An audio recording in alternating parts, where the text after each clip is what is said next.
आज का समय ये कहता है खरगोश से स्पीड सीख लो और कछुए से कंटिन्यूटी सीख लो, लगातार करना, तो ही सफल हो पाओगे। अगर आप कछुआ बनोगे तो भी फेल और आप खरगोश बनोगे तो भी फेल। पास होना है तो तेजी और निरंतरता दोनों चीजें आप में होनी चाहिए, तभी आप जीत पाएंगे।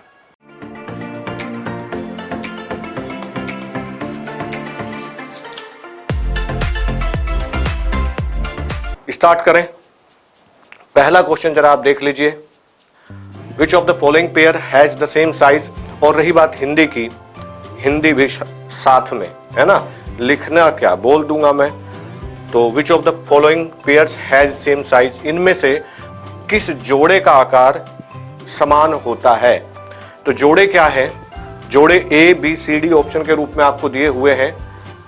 ए ऑप्शन में दिया हुआ आयरन 2+ और निकेल 2+। और ये बेहद इंपॉर्टेंट सवाल है, अगर आप देखेंगे इसको तो कई बार ये पूछा जा चुका है अलग अलग एग्जाम्स में।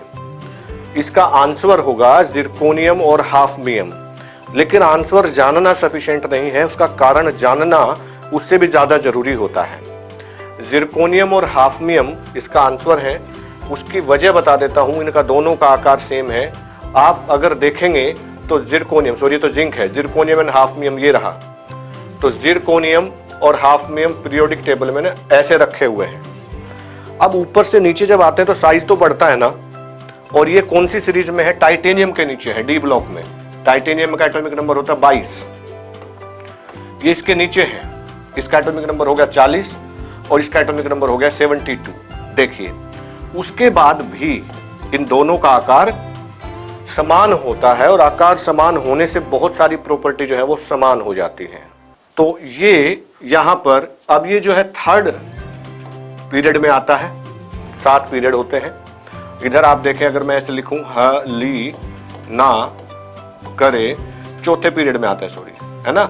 और 5वें पीरियड में ये है और 6ठे पीरियड में ये है। तो 5वां पीरियड और 6ठे पीरियड में होने के बाद भी दोनों का आकार समान होता है, तो बेहद इंपॉर्टेंट। कहां से उठाया मैंने इसको, आप इसको पीरियोडिक टेबल से भी समझ सकते हैं, आप इसको डी ब्लॉक वाले चैप्टर से भी समझ सकते हैं। इस सवाल को कंसेप्ट क्लियर हो गया है। वजह है इसकी लैंथेनॉइड कॉन्ट्रैक्शन, क्योंकि यहां तक जितने भी एलिमेंट है सब में 18 का गैप होता है, 18 एलिमेंट का गैप है यहां भी और यहां भी, जो स्कैंडियम, येट्रियम, स्काईलार्क, लैंटेनम।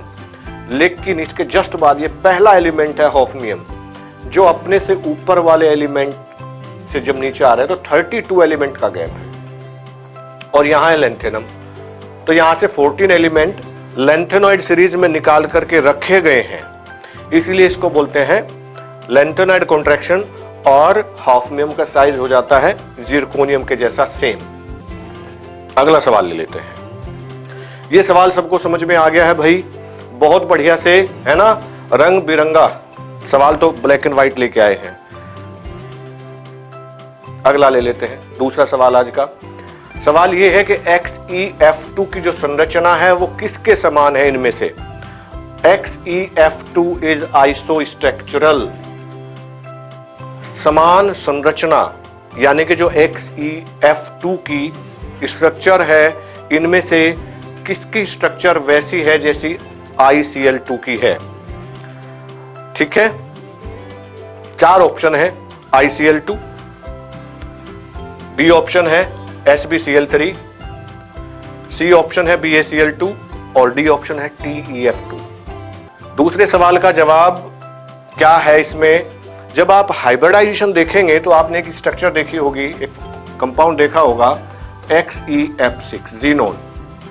जीनोन का जो हाइब्रिडाइजेशन होता है, सॉरी जो इलेक्ट्रॉनिक कॉन्फ़िगरेशन होता है, इलेक्ट्रॉनिक अभिविन्यास, वो होता है S2p6, क्योंकि इनर्ट गैस है, अकेरिय गैस है। इसकी जो आउटर मोस्ट सेल है पूरी भरी हुई होती है, तो ऐसे लिखते हैं इसको S2p6। वो अलग बात है कि ये 5s2 लास्ट में जो होता है। इसके साथ में जब 6 फ्लोरीन जुड़ते हैं तो यहां से 3 इलेक्ट्रॉन p के एक्साइट होकर के आगे D में चले जाते हैं, 6 बन जाएगा। तो sp3 D3 और वो भी एक लोन पेयर के साथ में। यहां शॉर्टकट में बता रहा हूं आपको मैं, इस तरीके से बनेगा। और लेकिन इससे काम नहीं चलता, तो आप एक काम करेंगे कि जो मेरी वीडियो है इसी को लेकर के, हाइब्रिडाइजेशन को लेकर के, उसको एक बार पूरा देख लीजिएगा। ICl2 है क्योंकि IF7 एक कंपाउंड बनता है और इसका हाइब्रिडाइजेशन भी sp3d होता है, पेंटागोनल बाइपाइरेमिडल। यहां पर एक एक्स्ट्रा इलेक्ट्रॉन आ गया है इसके ऊपर माइनस, तो इसका भी हाइब्रिडाइजेशन वही बनता है और उतने ही लोन पेयर आते हैं। अगर आप करके देखेंगे तो मैं संकरण नहीं समझा रहा हूं, चूंकि इसी पर ही पूरी क्लास हो जाएगी। मैं चाहूंगा एक बार आप इसको जरा देख लें वहां पर किस तरीके से करते हैं। एक और कि इसमें 7 बॉन्ड है, सिग्मा 7 को कैसे निकालते हैं। एक S हो गया, 3 हो गए pk, 3 और 1 4 और 3 7 हो गए ना, तो sp3d3। तो उसे भी आप बता सकते हैं, जैसे XeF2 तो वहां लोन पेयर बनते हैं। X जीनोन, P2 कैसे बनेगा, P2 ऐसे बनेगा, देखो यहां 6 है, ये 6 इलेक्ट्रॉन है जीनोन के, एक एक्साइट करा दिया D में आपने, XeF2 यहां एक्साइट करा दिया तो यहां से पेयरिंग शुरू हो जाएगी। फ्लोरीन अपना एक इलेक्ट्रॉन यहां देगा और एक यहां देगा, है ना। तो ये लोन पेयर, ये लोन पेयर और S वाला lone pair, 3 lone pair, sorry XeF2, मैं XeF6 समझा रहा था पहले। XeF2 का जो हाइब्रिडाइजेशन आ रहा है वो आ रहा है sp3d plus 3 lone pair, sp3d with 3 lone pair, please correct it. sp3d with 3 lone pair बन रहा है, करेक्ट कर लिया है। sp3d प्लस 3 लोन पेयर मैंने करके भी दिखा दिया, और वो ऑप्शन है आपका A, ये वाला ऑप्शन है। अगले सवाल की तरफ बढ़ते हैं। नेक्स्ट है, which of the following is not isostructural with SiCl4। SiCl4 की स्ट्रक्चर के जैसा इनमें से और कौन नहीं है। SiCl4 देखिए कैसे करेंगे। सिलिकॉन सेंट्रल मेटल है और सिलिकॉन किसके नीचे है, टेबल में देखें तो केमिस्ट्री सर, गैटसन की प्रॉब्लम गुरु 14 सर, SiCl4 तो सिलिकॉन एटॉमिक नंबर होता है 14, है ना। CH4 अगर लिखूं तो sp3 हो गया है। तो ये देखना है कि इनमें से कौन टेट्राहेड्रल नहीं है, तो ये दिख गया सामने SCl4। SCl4 is not tetrahedral, क्योंकि SCl SF6 बनता है भाई, बनता है ना। सल्फर की 6 वैलेंसी होती है, सिलिकॉन की होती है 4, तो ये तो SF6 बना सकता था, sp3d2। तो S यहां पर 4 है तो नहीं बन रहा ना, लोन पेयर आएंगे इसके साथ में। क्लियर हुआ। बेहद इंपॉर्टेंट, मैं छांट के लाया हूं क्वेश्चन आपके लिए, आप देख भी रहे होंगे। आज आसान नहीं है क्वेश्चन, आज कुछ इंपॉर्टेंट है। मोबाइल ऐप में अभी किसी का कमेंट नहीं आया मेरे सामने। अगला सवाल है आपकी स्क्रीन पर, ये which is not true in case of an ideal gas. जो आदर्श गैस होती है, आदर्श गैस के लिए इनमें से कौन सी बात ठीक नहीं है। 4 ऑप्शन है, लिखा है कि इसको आप लिक्विड में कन्वर्ट नहीं कर सकते। हिंदी बता रहा हूं आपको, क्या ये बात सही है कि आदर्श गैस को लिक्विड में कन्वर्ट नहीं कर सकते। आपने गलत छांटना है कि गलत बात क्या लिखी है। There is no interaction between the molecule, कि आदर्श गैस के अणु के बीच में कोई भी आकर्षण बल नहीं होता, क्या यह गलत है। All molecule of the gas move with same speed, gas के जितने भी अणु होते हैं वो सभी एक समान चाल से विचरण करते हैं, क्या यह सही बात है। At a given temperature PV is proportional to the amount of the gas, एक दिए हुए तापक्रम पर PV गैस की मात्रा के अनुक्रमानुपाती होता है। तो PV डायरेक्टली टू N, इसीलिए R कांस्टेंट लिया था, है ना, PV इक्वल टू nRT। ये बात तो ठीक है। और गैस के मॉलिक्यूल की जो आदर्श गैस होती है, इसीलिए आदर्श होती है कि उसके अणुओं के बीच में कोई भी आकर्षण बल काम नहीं करता। और it can not be converted into liquid, ये भी बात सही है। उसको उस लिमिट तक दबाया नहीं जा सकता जहां आप उसको लिक्विड में कन्वर्ट कर सकें।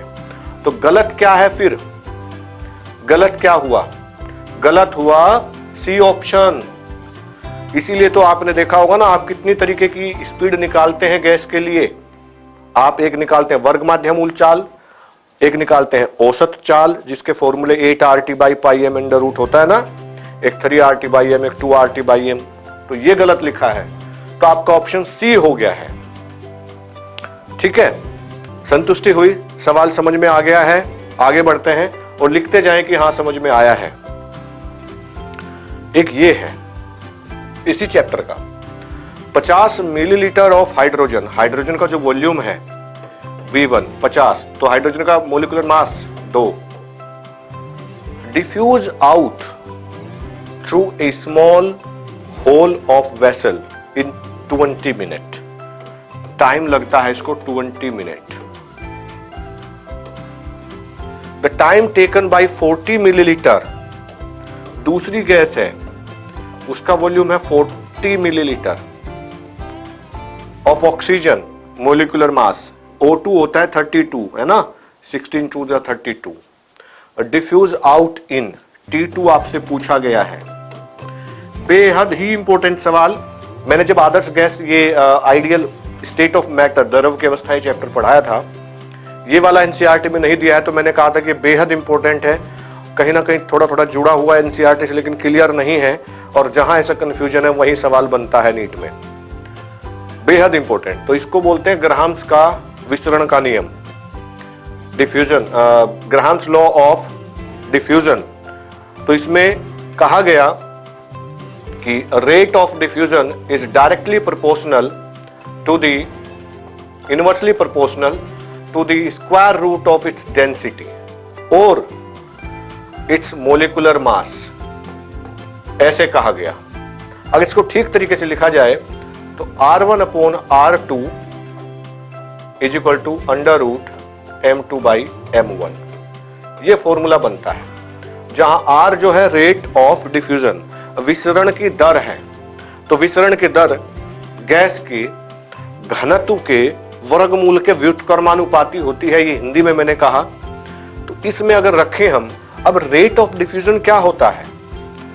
रेट का मतलब होता है कि कितना वॉल्यूम कितने टाइम में बाहर आ गया है। You know, rate is speed. Math में अगर आपको याद हो तो स्पीड मतलब कितने डिस्टेंस, कितने टाइम के अंदर आपने उसको ट्रेवल किया है, उसको बोलते हैं रेट। अब यहाँ रेट का मतलब वही तो है कि कितनी गैस कितने टाइम में आउट हो जाती है कंटेनर से। So you can put the value, R की जगह हम लिखेंगे V1/T1, R2 की जगह हो गया, है ना। जब उसको ठीक से लिखा जाएगा तो ये बन जाएगा √M2/M1। बेहद इंपॉर्टेंट है, याद रखेगा इस सवाल को। V1 कितना है भाई? 50 है, V1/T1 यहां पर, तो T1 कितना है? 20 इंटू T2 निकालना है, और V2 कितना है? 40 मिलीलीटर, और यहां पर M2/M1, M2 है 32 और M1 है 2, तो 32/2 16 हो गया। 16 का जो अंडर रूट होता है वो 4 हो जाएगा, है ना, वो 4 हो गया है। ये देखिए, मैं इधर लिख लेता हूं, तो ये हो गया 5T2/80 इज इक्वल टू 4। 5 से 80 कट जाएगा, 16, 16 4 जा 64। T2 जो है 64 मिनट आपका आ गया है। मैंने थोड़ा स्लो मोशन में किया है। जब आप परफेक्ट हो जाएंगे इसमें और ठीक से करने लगेंगे तो आपको कुछ मिनट भी नहीं लगेगी, सेकंड मतलब कुछ सेकंड लगेंगे, मिनट नहीं लगेगी जब आप स्पीड से करेंगे। लेकिन अगर आपको ये सवाल आता है और अभ्यास कम है तो फिर समय लगेगा, कर तो लोगे। और वहां लड़ाई ये नहीं होती कि आपको आता है कि नहीं आता, लड़ाई तो यही है कि आपको खरगोश भी बनना है। मैं कई बार सुनाता हूं ऐसी कहानियां, कछुआ और खरगोश।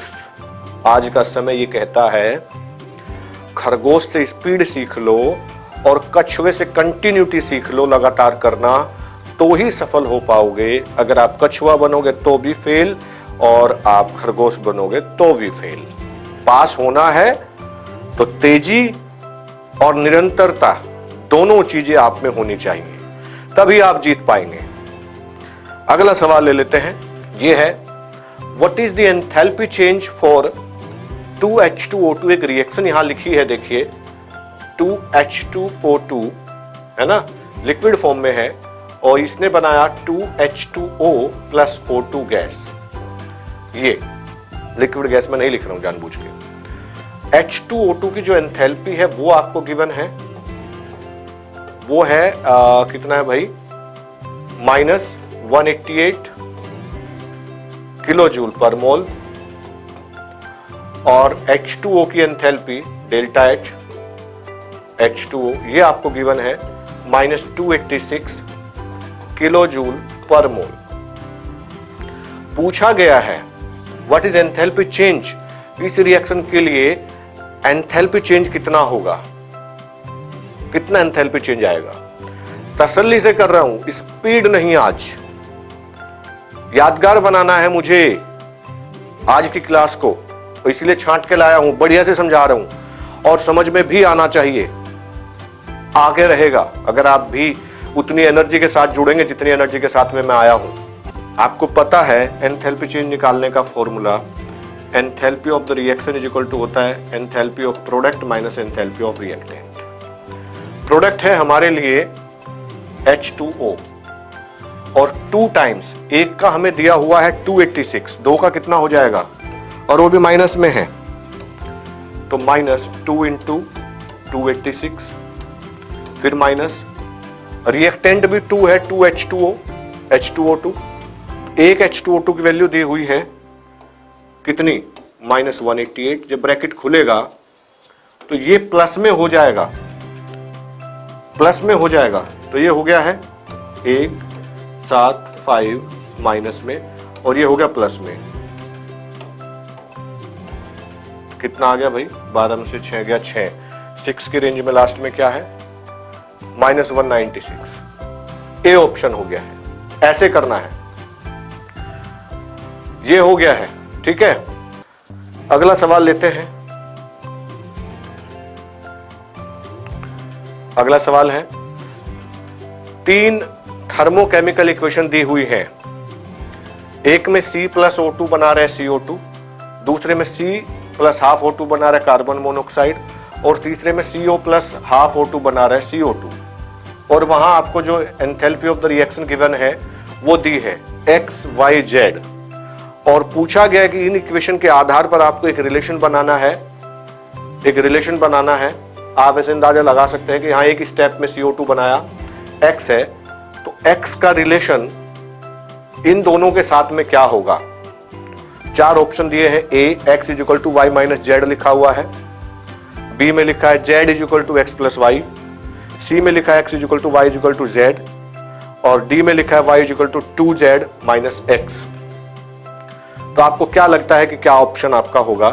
तो पहली इक्वेशन के अगर हिसाब से हम देखें, इन दोनों इक्वेशन को मैं जोड़ देता हूं, इक्वेशन 2 प्लस इक्वेशन 3, जोड़ने से क्या होगा, देखिए यहां लिखा हुआ है C प्लस हाफ O2, इसने बनाया CO, और यहां CO इधर लिखा हुआ है प्लस 1/2 O2, इससे बन गया CO2। अगर मैं दोनों इक्वेशन को जोड़ के लिखता हूं तो क्या होगा, ये हो जाएगा C प्लस ये हाफ O2, ये हाफ O2 मिलकर के एक O2 बन जाएगा, और प्लस कार्बन मोनोऑक्साइड, और इधर carbon monoxide plus CO2, carbon monoxide से कार्बन मोनोऑक्साइड कट गया, तो C plus O2 is equal to CO2। X is equal to पहले वाली equation that is Y plus Z, तो किस में है, X is equal to Y plus Z तो है नहीं, तो Y इज इक्वल टू हो गया, इसको इधर ले आऊं X minus Z, Y is equal to X minus Z वो भी नहीं है, और हाँ X is equal to Y minus Z ये रहा, नहीं ये नहीं है, X is equal to Y minus Z नहीं है, Y प्लस Z, तो Z is equal to X minus Y, Z के टर्म में, Z के टर्म में भी नहीं लिखा है, Z is equal to X plus Y लिखा है। तो बड़ा आसान सा सवाल है, शायद हो सकता है कई बार, Z is equal to Z कहाँ है, हाँ Z ये रहा, Z is equal to X plus Y, तो बड़ा आसान सा है, इसको कई बार हो जाता है चीजें, फिर देख लीजिएगा आप, ठीक है ना। दोनों इक्वेशन जोड़ दिया तो दोनों का रिजल्ट आ जाएगा, ये एक स्टेप में बनाएगा, और ये इक्वेशन किस रूल को फॉलो करती है एक अलग से सवाल हो सकता है। ये फॉलो करती है हैसिस लॉ को, हैस का नियम। हैस का नियम क्या है, ये कहता है कि अगर आप किसी चीज को एक स्टेप में करना चाहें, या फिर आप ये करें कि उस चीज को आप 2 स्टेप में बनाना चाहें, तो उन दोनों स्टेप का sum that will be equal to the one step. So x is equal to y plus z, ये मैंने आपको बता दिया है. x is equal to y plus z. Now you can decide. Now next, for any reversible reaction if we increase concentration of the reactant then effect on equilibrium constant. मैं हिंदी में बता देता हूं क्या होगा कि किसी भी उत्क्रमणीय अभिक्रिया में अगर हम सांद्रता को बढ़ाते हैं, अभिकारक की सांद्रता को बढ़ाते हैं, देन साम्य स्थिरांक पर क्या प्रभाव पड़ेगा. बहुत आसान सा है. साम्य स्थिरांक पर क्या प्रभाव पड़ेगा? Depend on amount on concentration, कि वो कंसंट्रेशन के अमाउंट पर डिपेंड करता है. बी अनचेंज्ड, बदलेगा नहीं. सी घट जाएगा, डिक्रीज. और डी होगा वो बढ़ जाएगा. तो आप रिएक्टेंट की कंसंट्रेशन को बढ़ाते हैं तो डेफिनेटली प्रोडक्ट भी उतना ही बढ़ेगा. और जब वो रिवर्सिबल है, जब प्रोडक्ट बढ़ेगा तो जो वापस आ रही है रिएक्शन, तो वो भी थोड़ा सा रिएक्टेंट को बढ़ाएगी. कुल मिलाकर ये कहना चाहता हूं कि पहले अगर Kc की वैल्यू 10/5 2 थी और आपने अगर उसमें थोड़ा कंसंट्रेशन बढ़ा दी, ये भी डबल हो जाएगा और ये भी डबल हो जाएगा, तो भी 2 ही रहेगा. कंसंट्रेशन बढ़ाने से अनचेंज्ड हो जाएगा, कोई परिवर्तन नहीं होगा उसमें. इस पर ला सातलिए का नियम, ली-चैटलियर प्रिंसिपल काम करेगा. ली-चैटलियर प्रिंसिपल, एक्सोथर्मिक है तो टेम्परेचर घटाइए या टेम्परेचर बढ़ाओगे तो क्या हो जाएगा, एंडोथर्मिक है तो क्या होगा. प्रेशर में देखा जाता है कॉन्ट्रैक्शन में कॉन्ट्रैक्शन हुआ है तो प्रेशर बढ़ाइए, फॉरवर्ड डायरेक्शन में जाएगी. एक्सपेंशन हो रहा है तो उसका उल्टा. और रिवर्सिबल रिएक्शन में अगर आप कंसंट्रेशन बढ़ाते हैं तो इक्विलिब्रियम कांस्टेंट जो होता है वो अनचेंज्ड रहता है. That does not depend upon the concentration of reactant. अगले सवाल की तरफ बढ़ते हैं. नेक्स्ट है आपकी स्क्रीन पर, यहां देख लीजिए. नेक्स्ट सवाल है, स्क्रीन पर आपके लिखा हुआ बड़ा clear. In the two reaction 1 and 2 at 25 degree Celsius, यहां रिएक्शन 1 है NO gas plus half O2 that give NO2 gas. इसके लिए स्थिरांक जो K2 है. Second equation is 2NO2 gas that give 2NO plus O2. Equilibrium constant is K2. Now the question is what is relation between K1 and K2. K1 और K2 में क्या संबंध है आपने बताना है. और 4 ऑप्शन आपकी स्क्रीन पर दिए हुए हैं. पहला, K2 is equal to 1/K1. दूसरा, K2 is equal to K1/K2, ये यहां गलत छपा हुआ है. सी, K2 is equal to 1/K2 और K2 is equal to K1 is equal to K2. दोनों के लिए रिएक्शन लिख लीजिए नीचे अलग, अच्छा रहेगा. 2 इक्वेशन है, एक है NO plus half O2 NO2. ऐसा आपके ध्यान हो, मैंने इक्विलिब्रियम में क्वेश्चन कराया था आपको. N2 plus 3H2 give 2NH3, उसका उल्टा करके हाफ करके लिखा था, तो K1 K2 में मैंने रिलेशन बनाया था. दूसरी इक्वेशन क्या है, वो है 2NO2, सब गैस है, 2NO प्लस O2. इसके लिए अगर मैं K1 लिखना चाहता हूं तो K1 इज इक्वल टू हो गया, देखिए NO, नीचे NO और O2 की पावर 1/2. और इसके लिए K2 हो गया है NO का स्क्वायर अपॉन NO2 O2. इस तरीके से. अब आप देखिए, अगर मैं यहां इसका पूरे का स्क्वायर कर देता हूं, पूरे का स्क्वायर अगर मैं कर देता हूं तो क्या बन जाएगा, ये इसका भी स्क्वायर किया मैंने, इसका भी स्क्वायर कर दिया, ये O2 हो जाएगा, इसी में कन्वर्ट हो गया. यहां पर ये थोड़ा ये चीजें यहां पे गलत लिखी है. तो कुल मिलाकर के रिलेशन बना के भाई K1 का square is equal to K2, ये बन रहा है. कौन सा है, अंडर रूट में आएगा पावर, यानी कि K1 is equal to K2 की power 1/2, K1 is equal to K2 की पावर 1/2। ये थोड़ा सा लिखने में गड़बड़ है यहाँ पर, K1 is equal to K2 की पावर 1/2। ये ऑप्शन होगा आपका। इस पर भी सवाल करके जाना है, ये नीट में 2-3 बार आ चुका है, नोट सेम इस तरीके का, जैसे अमोनिया का है, जैसे PCl5 का है, जैसे कार्बन मोनोऑक्साइड फॉर्मेशन, फिर कार्बन डाइऑक्साइड, वो वाला सवाल। काफी इंपॉर्टेंट सवाल है ये, जितना इंपॉर्टेंट कहा जाए उतना कम।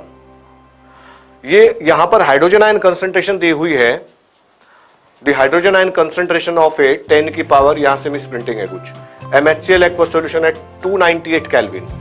KW दिया है, KW 10 की पावर -14, और हाँ, the hydrogen ion concentration of, ये HCl है। कुछ सवाल में ना कुछ मिस्टेक है इसमें, मतलब मिस प्रिंटिंग है, यहां से कुछ गायब है, इसको स्किप कर देते हैं इसको। ये PDF में मिल जाएगा आपको ठीक होकर के। और मुझे लगता है सवाल एक काम करेंगे, जो मोबाइल ऐप में है उनको मैं इसका PDF दे दूंगा, बाकी के जो सवाल बचे हैं एक बार आप इनको सॉल्व करेंगे और मुझे आंसर भेजेंगे, क्योंकि इसमें काफी समय लगेगा। तसल्ली से कर रहे हैं तो फिर मुश्किल हो जाता है सारे सवाल खींचना, मैं भी थक चुका हूं काफी। बोरिक एसिड के बारे में तो जो इसका ए ऑप्शन होगा एक्सेप्ट करेगा, कुछ ऐसे हैं जो डायरेक्ट हो जाएंगे एकदम देखते ही आपके। ऑक्सीडेशन नंबर इसमें आ जाएगा मेरे हिसाब से 2 3 6 है, में से 4 गया 2 आ जाएगा। तो ये सवाल आप देख लेंगे एक बार, बेहद इंपॉर्टेंट है, मोबाइल ऐप के अंदर PDF की फॉर्म में, और मिलेंगे परसों ये सवाल। और बाकी के बच्चे जो मोबाइल ऐप में मेरे साथ जुड़े हैं, वेडनेसडे को ये PDF वहां मिलेगा, आज की डेट डाल देंगे कि उस डेट के क्वेश्चन है ये आपने सॉल्व करने हैं। और जो इनमें कंसेप्ट लगेगा, मोस्टली वीडियो दी हुई है। जो बच्चे नए जुड़ रहे हैं, मैं इनको एक ही बात कहूंगा कि आपको तसल्ली से जितनी वीडियो अब तक हो चुके हैं, जितने लेक्चर हो चुके हैं जब से बैच स्टार्ट हुआ है, तो बहुत अच्छे क्वेश्चन है। देखिए कितनी मेहनत से मैंने बनाए। अगर आप कहेंगे तो नेक्स्ट वीडियो में मैं बचे हुए क्वेश्चन ले लूंगा और वो भी आपसे हम मिल करके करेंगे, उनको नेक्स्ट क्लास में करेंगे। तो वो तसल्ली से सारी वीडियो देख लें भाई पिछली, और सीक्वेंस में देखें, फिर मिलेंगे आपसे। ठीक है, तब तक के लिए बाय।